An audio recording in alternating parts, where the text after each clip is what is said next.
A contentious new digital services tax, championed by the Liberal government and its economic lead, Mark Carney, has ignited a fiery trade dispute with the United States, leaving Canadian industries reeling and thousands of jobs hanging precariously in the balance. The move, characterized by critics as a diplomatic blunder of epic proportions, has drawn the ire of President Donald Trump, who has abruptly terminated all trade discussions with Canada and threatened retaliatory tariffs. The Digital Services Tax, DST, which passed Parliament just 10 days ago on June 20th, 2024, mandates a 3% levy on the Canadian revenue, not profit, of large technology companies like Apple, Amazon, and Uber. Compounding the issue, Ottawa is demanding a staggering $3 billion in retroactive payments, dating back to 2022. This audacious approach has been likened to charging someone rent for a house they didn't know they were living in, then asking for back payments with interest.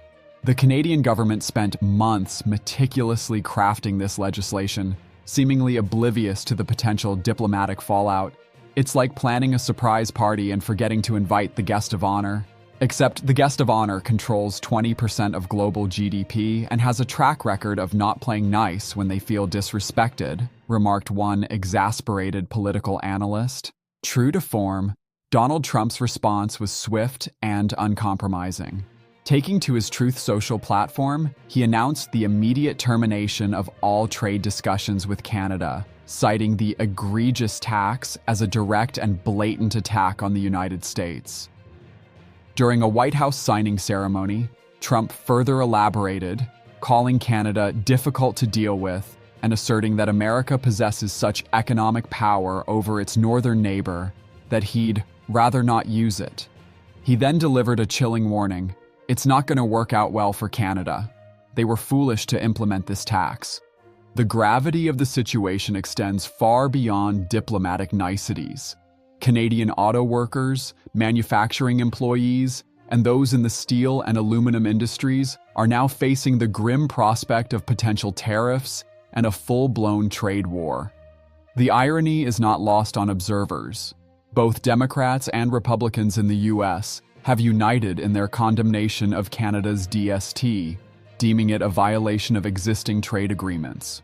To achieve bipartisan opposition in the current American political climate is, as one commentator put it, a special kind of diplomatic disaster.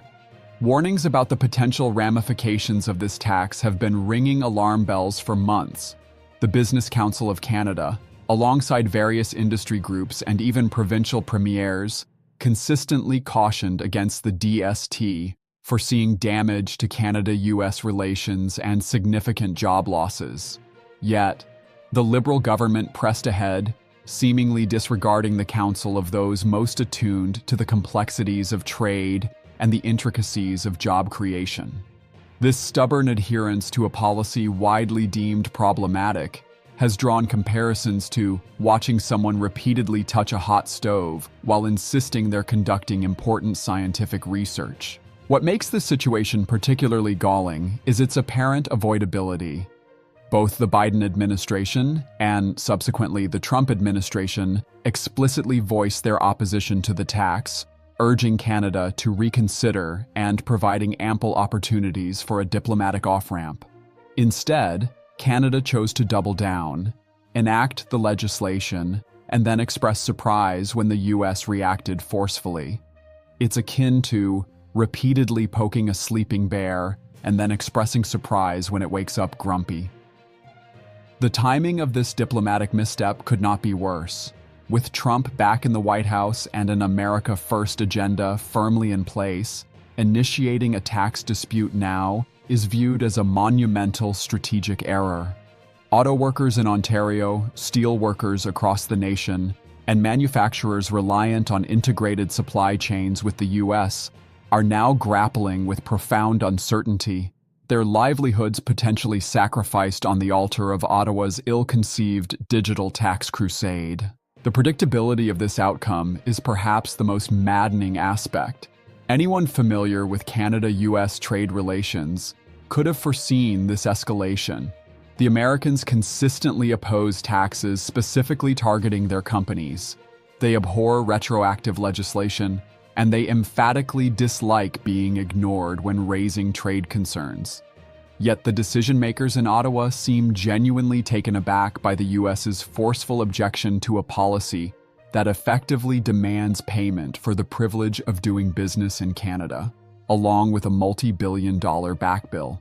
So, where does this leave Canada? With trade talks terminated, tariffs looming, and Canadian jobs imperiled, all because Mark Carney and the Liberal Brain Trust chose this moment to pick a fight over a tax that most experts advised against from the outset. While the Liberals often tout evidence-based policymaking, the evidence here was unequivocally clear.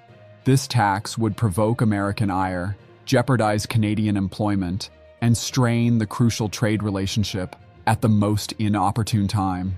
Despite these stark warnings, they proceeded, and now Canadian citizens are poised to bear the economic brunt of their inflexibility. This unfolding saga is precisely the kind of political maneuvering that erodes public trust in government's capacity to safeguard economic interests.